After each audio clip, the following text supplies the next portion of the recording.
Alrighty, people. It is Brad Large here with you, and I am going over the book of Jude. And so we're going to do the overview real quick, a little bit about these. I normally do an overview, and then I do a chapter overview, and then I do some themes from the book. Jude is kind of interesting because there's one chapter. So I'm going to be doing the overview and the chapter breakdown where we go through like the structure of it, and then we'll do some themes after that. So Jude is one of the shortest.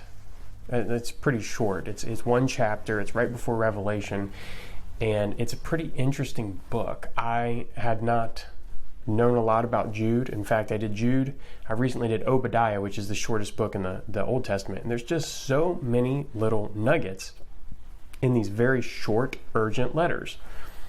And there is a certain urgency to Jude that's picked up right off the bat in the intro.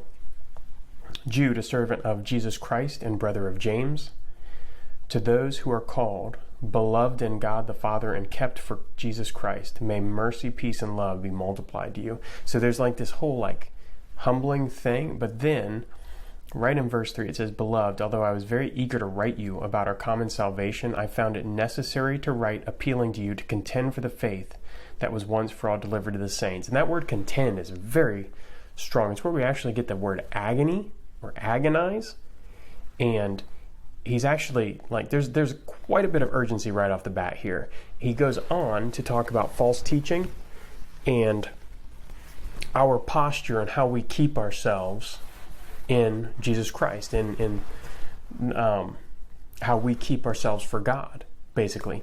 So there's quite a bit in this book, but so we have the intro there, just urgency.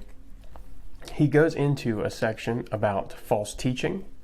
There's a really interesting section on some extra biblical concepts that are mentioned. So he actually talks about a book called the Testament of Moses, which is something that the writers at this time would have been familiar with, but it didn't make it into the Bible. So he actually quotes that. He also quotes First Enoch or Book of Enoch, which again is extra canonical. Like, it's not a canonical book of the Bible, but I don't know if it was called Apocrypha. I'm not really sure. I'll have to look into that a little bit for the video.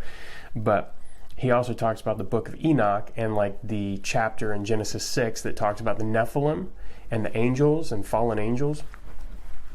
So again, very interesting. So on that note, it's also interesting how he ties in the book of Genesis, Exodus. I mean, there are tie-ins in Jude to those stories and to the rest of the Bible, as well as tie-ins to the gospel message. So he's explaining how we actually are to understand the gospel message and some things to look out for with these false teachers that have been popping up around the people that he's writing to. So there are lots of charges of wrong living and calls of like directly talking about sensuality and sexual immorality being a huge issue for this community. So there's a theme throughout this book as well about keeping. I was listening to a podcast about this, Help Me Teach the Bible, which is, if you're interested in this channel, it's also a great thing to listen to. You'll see some parallels to what I talk about here from there, because I learned quite a bit from them.